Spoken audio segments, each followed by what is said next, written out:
Hello everyone. आज के इस वीडियो में हम कवर करने वाले हैं नाइन्थ सम, और ये सम में भी एक पार्टनर जो है वो आपका इंसॉल्वेंट हो रहा है। तो हमें स्टेप्स तो हमारे सेम फॉलो करने हैं, दैट इज़ तेरे साथ एक लंबी लड़ाई कम। लेकिन जब हम लास्ट स्टेप करते हैं क्लोजिंग, तो उस टाइम पर हमें खाली याद रखना है कि जो पार्टनर इंसॉल्वेंट या बैंकरप्ट हो रहा है उस पार्टनर का अकाउंट हम पहले टैली करते हैं, राइट। और वो टैली करने के बाद जो हमें बैलेंस आता है उस बैलेंस को हम रिमेनिंग पार्टनर्स के बीच शेयर करते हैं। बस यही स्टेप हमें याद रखना है जब एक पार्टनर क्या होता है, इंसॉल्वेंट होता है। ठीक है, तो शुरू करते हैं। देखिए क्वेश्चन में क्या बोला है, following is the balance sheet of Vaibhav, Sanjay and Santosh. Balance sheet आपको दिया हुआ है और आपको एसेट्स और लायबिलिटीज़ दी है जिसे हम फर्स्ट स्टेप में यूज़ करेंगे। ठीक है, अब यहाँ पे देखते हैं आप लोग एडजस्टमेंट में क्या बोला है। संतोष इज डिक्लेयर्ड इंसॉल्वेंट, यानी कि आपका एक पार्टनर जो है वो इंसॉल्वेंट हो रहा है।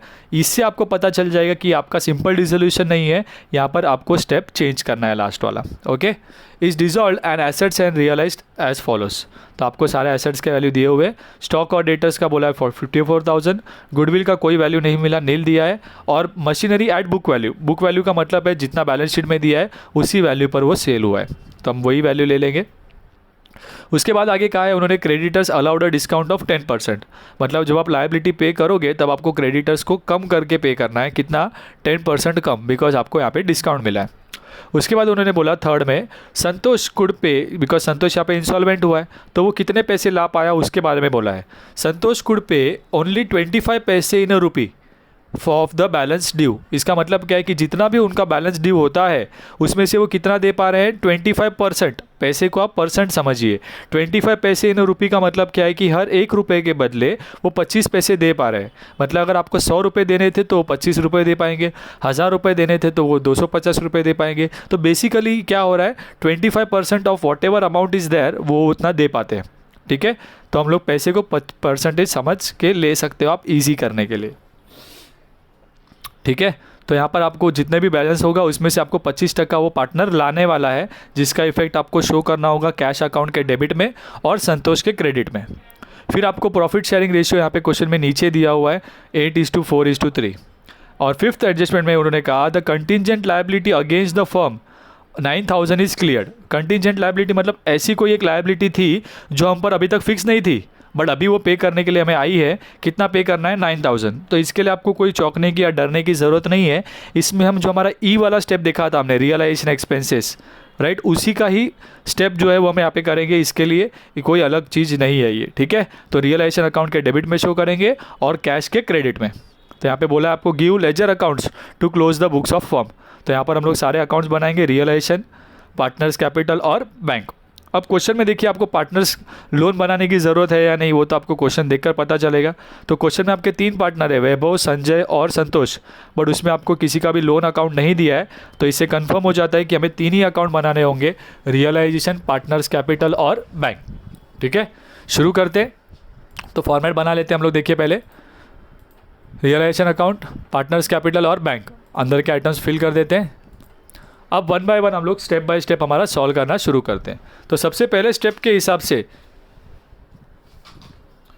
Transfer of balance sheet items, right. तो क्वेश्चन में लायबिलिटी से शुरू करेंगे हम। तो सबसे पहले आपको दिया है कैपिटल अकाउंट, बट यहाँ पर एक गड़बड़ है। पर 3 पार्टनर्स है, 2 पार्टनर का कैपिटल लायबिलिटी में दिया है और 1 पार्टनर का कैपिटल एसेट में दिया है, संतोष का। तो इसमें आप क्या करेंगे, बैलेंस ब्रॉट डाउन आपको क्रेडिट में लिखना होगा। जिसका लायबिलिटी में दिया है उसे आप क्रेडिट में लिखिए, जिसका एसेट में दिया है उसको आप डेबिट में ब्रॉट डाउन करके लिखिएगा। ठीक है, तो पहले क्रेडिट साइड में लिख देते हैं बैलेंस ब्रॉट डाउन। वैभव का आपको दिया हुआ है 36 और संजय का आपको दिया हुआ है 27। ठीक है, उसके बाद थर्ड पार्टनर का तो यहाँ पे नहीं है तो नील लिख रहे हैं हम लोग। उसके बाद आपको क्या दिया, देखिए बाकी जो लायबिलिटीज़ बचे आपके, क्रेडिटर्स और बैंक ओवरड्राफ्ट, इन्हें तो आप रियलाइजेशन के क्रेडिट में लिखोगे। तो यहाँ पे हम हेडिंग पुट कर देते हैं सन्ड्री लायबिलिटीज़। क्वेश्चन में दिया हुआ है क्रेडिटर्स 12,000 और बैंक ओवरड्राफ्ट 18,000। टोटल करके इसे आउटर कॉलम में ले लेते हैं 30,000। ये आ गया आपका लायबिलिटीज़ का ट्रांसफ़र। अब आ जाते हैं एसेट साइड में। तो एसेट में देखिए सबसे पहले आप सारे एसेट्स को आप रियलाइजेशन के डेबिट में पुट करते हो, राइट। तो क्वेश्चन के हिसाब से मशीनरी जो है वो डेबिट में जाएगा, तो लिख देते हैं यहाँ पे 2 सन्ड्री एसेट्स। मशीनरी यहाँ पर आ जाएगा 6,000, गुडविल 9,000, स्टॉक एंड डेटर साथ में दिया है, साथ में लिखेंगे। ठीक है, अमाउंट दिया है 57। और क्वेश्चन में आपको प्रॉफिट एंड लॉस दिया हुआ है। तो जब आपको एसेट में प्रॉफिट एंड लॉस दिया तो आपको याद रखना है कि ये पार्टनर्स कैपिटल में कहाँ पर आएगा, डेबिट साइड में। लायबिलिटी में दिया होता है प्रॉफिट एंड लॉस तो हम क्रेडिट में लिखते हैं। ठीक है।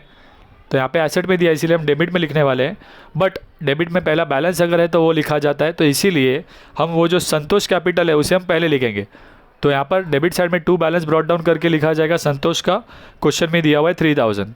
उसके बाद प्रॉफिट एंड लॉस लेते हैं यहाँ पर, तो 2 प्रॉफिट एंड लॉस जिसे आपको तीनों पार्टनर्स में बांटना है। तो क्वेश्चन में आपको एडजस्टमेंट नंबर 4 में रेशियो दिया हुआ है 8:4:3, और अभी आपको आता ही होगा कि आपको अमाउंट को रेशियो में कैसे डिस्ट्रीब्यूट करना है। तो आप 18,000 रुपीज़ जो है आपका प्रॉफिट एंड लॉस का क्वेश्चन में दिया है, उसे आप रेशियो 8:4:3 में डिस्ट्रीब्यूट करेंगे, और यहाँ पे डिस्ट्रीब्यूट करने के बाद आपको अमाउंट मिलेगा 9,600, 4,800 और 3,600, ठीक है। तो यहाँ पे हमारा first step that is transfer of balance sheet items complete हो जाता है। उसके बाद सेकेंड स्टेप पर आ जाते हैं। ट्रांसफ़र के बाद 13 हो गया, अभी है कि 7 यानी कि सेल ऑफ एसेट्स। तो सेल ऑफ एसेट्स में देखिए क्वेश्चन के आपको नीचे दिया हुआ है कौन से एसेट से कितने पैसे आए, उसको हम क्रेडिट साइड में शो करते हैं, राइट। बाय बैंक कितना दिया है, स्टॉक एंड डेटर्स का 54,000, गुडविल का नील बोला है मतलब कोई अमाउंट नहीं मिला, और मशीनरी का बोला है बुक वैल्यू मतलब जितना बैलेंस शीट में दिया था वही लिखना है, तो मशीनरी आ जाएगा 6। तो इतने ही एसेट्स है, दोनों का टोटल लेने पर वो आ जाएगा आपका 60,000, और इसका इफेक्ट आप बैंक के डेबिट साइड में शो करोगे, राइट, टू रियलाइजेशन करके 60,000, ठीक है। तो यहाँ पे आपका सेल ऑफ एसेट्स का भी स्टेप कंप्लीट हो जाता है। इसके बाद है एक यानी कि एक्सपेंसेस ऑफ रियलाइजेशन, बट वो एक्सपेंसेस ऑफ रियलाइजेशन के लिए एंट्री क्या आने वाली है, realisation account debit to bank, बराबर है। तो आप उसको अलग सा भी लिख सकते हो, या तो आप जब लायबिलिटीज़ पे करोगे उसके साथ लिख दोगे तो भी चलेगा। तो हम लायबिलिटीज़ के साथ लिख देते हैं। नेक्स्ट स्टेप हमारा है लायबिलिटी पेमेंट। तो क्वेश्चन में हम लोग लिख देते हैं यहाँ पे लायबिलिटी को हमें पता है जब पे करते हैं तो हम लोग डेबिट साइड में लिखते हैं, और उन्होंने लायबिलिटी के बारे में सम में एडजस्टमेंट नंबर 2 में कहा था क्रेडिटर्स जो है वो 10% डिस्काउंट अलाउ कर रहे हैं हमें, मतलब हमें कम पे करना पड़ेगा। तो क्रेडिटर्स हम पे करेंगे बट 12,000 पर 10% डिस्काउंट मिल रहा है, तो 12,000 का 10% कितना आएगा 1,200, तो रिमेनिंग अमाउंट कितना हो जाएगा 10,800, वो लिख देंगे। बैंक ओवरड्राफ्ट के बारे में कुछ भी नहीं कहा है, तो हमें सेम वैल्यू पर पे करना होगा। इसके अलावा क्वेश्चन में आपको एक कंटीजेंट लायबिलिटी पे करने कही थी, एडजस्टमेंट नंबर 5 में 9,000, वो हम पे करेंगे यहाँ पर कंटीजेंट लायबिलिटी 9,000।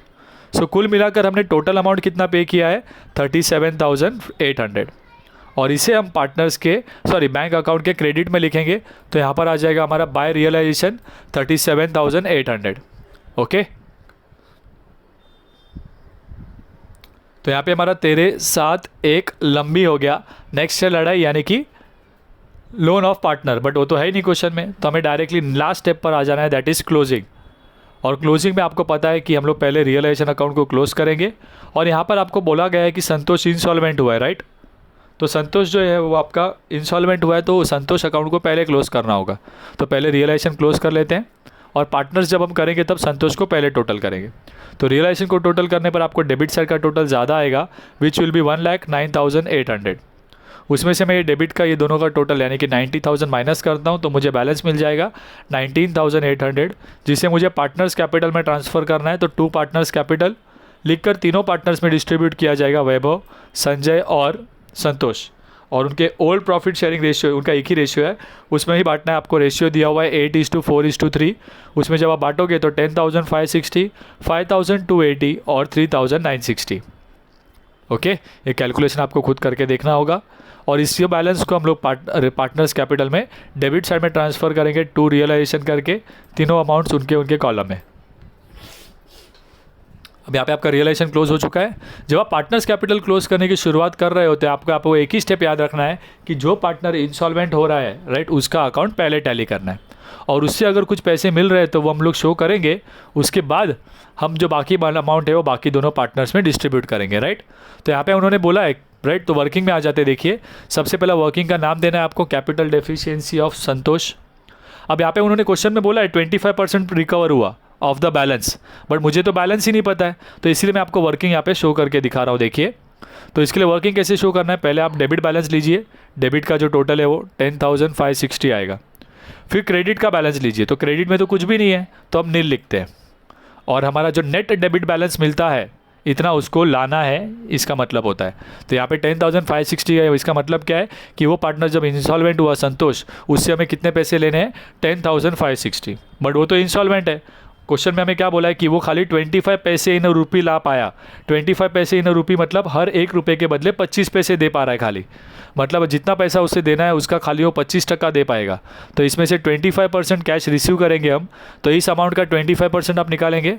10,560 इंटू 25/100 करना होगा आपको, तो ये अमाउंट आपको देगा 2,640। इसका मतलब है ये पैसा हमें उससे मिला है और बाकी जो बैलेंस बच रहा है वो हमारा लॉस होने वाला है। तो ये पैसा हमें उससे मिला है ना, तो इसको हम लोग यहाँ पे शो करेंगे उस पार्टनर के क्रेडिट में, और बैंक अकाउंट के डेबिट में लिखेंगे हम लोग टू संतोष करके 2640, बिकॉज इंस्टॉल्मेंसी के वक्त हमें उससे इतना पैसा आया। और इसके बाद जो भी बैलेंस बचेगा वो हमें बाकी पार्टनर्स में डिस्ट्रीब्यूट करना होगा। तो ये माइनस करने पर आपको ये बैलेंस पता चलेगा, तो उनका डेफिशिएंसी आपको आएगा 7,920, और इससे हम लोग बाकी पार्टनर्स में डिस्ट्रीब्यूट कर देंगे उनके रेशियो में। तो हमारे तीनों पार्टनर्स का रेशियो था 8:4:3, और थर्ड पार्टनर गया ना, तो 8 और 4 बचा है, तो हम इसे 8:4 में डिस्ट्रीब्यूट करेंगे। ओके, तो 8:4 आप बोल सकते हो, 2:1 वो भी चलेगा। तो जब आप इसे बांटेंगे 7,920 को 2:1 में या 8:4 में, तो आपको अमाउंट्स आएंगे। यहाँ पे लिखने आपको वाई वैभव कैपिटल 2 अलग अलग कर देना है, 8 और यहाँ पर और 4 यहाँ पर वैसे। तो 5280 आपको आएगा फर्स्ट पार्टनर के लिए, सेकेंड पार्टनर के लिए आएगा 2640। और ये दोनों बैलेंसेस उन पार्टनर्स के डेबिट में भी शो करना होगा हमें। तो हम डेबिट में लिखेंगे किसके लिए लाए वो संतोष, तो यहाँ पे लिखेंगे टू संतोष, और उन दोनों के कॉलम में उनके अमाउंट लिख दिए जाएंगे, दैट इज़ 5,280 और 2,640। बाकी जो भी अमाउंट्स है वो सारे हमें नील लेने हैं। तो ये करने से आपका संतोष का अकाउंट टैली हो जाएगा, दैट इज़ 10,560 पे ये टोटल हो जाएगा। बाकी जो बचे हुए पार्टनर्स है वैभव और संजय, इनका अकाउंट क्लोज करके हम लोग बैंक अकाउंट में ट्रांसफ़र करेंगे। तो यहाँ पे हम देख पाएंगे कि वैभव के क्रेडिट साइड में अमाउंट ज़्यादा है, तो 36,000 मैं दोनों जगह पे लिख दूंगा।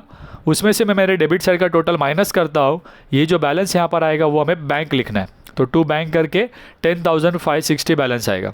संजय का टोटल करें तो वैसे ही 27,000 ग्रेटर होगा, दोनों जगह पे लिखेंगे, और इसमें से मैं डेबिट का टोटल माइनस करूँगा तो मुझे बैलेंस मिलेगा 14,280।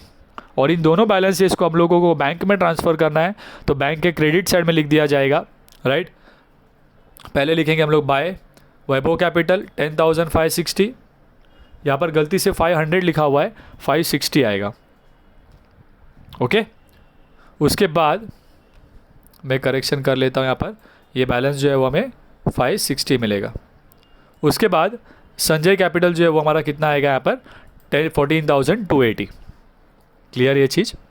और इसके बाद जब हम बैंक अकाउंट टैली करेंगे तो हमारा सम टोटल टैली होगा एट अमाउंट 62,640। तो यहाँ पर हमारा ये सम कंप्लीट हो जाता है। तो ये एक पार्टनर जब इंस्टॉलमेंट होता है तो हमें ये वर्किंग भी शो करना है, और क्लोजिंग के वक्त हमें खाली पार्टनर्स कैपिटल का क्लोजिंग अच्छे से ध्यान देना होगा। तो अगर आपको हमारे लेक्चर्स पसंद आए तो हमारे इन वीडियोस को लाइक करें, और अगर आप हमारे चैनल पर नए हैं तो हमारे चैनल को सब्सक्राइब कर ले, और हमारा व्हाट्सएप का जो ब्रॉडकास्ट लिस्ट है आप उसे भी ज्वाइन कर सकते हो for latest updates. Bye bye, take care.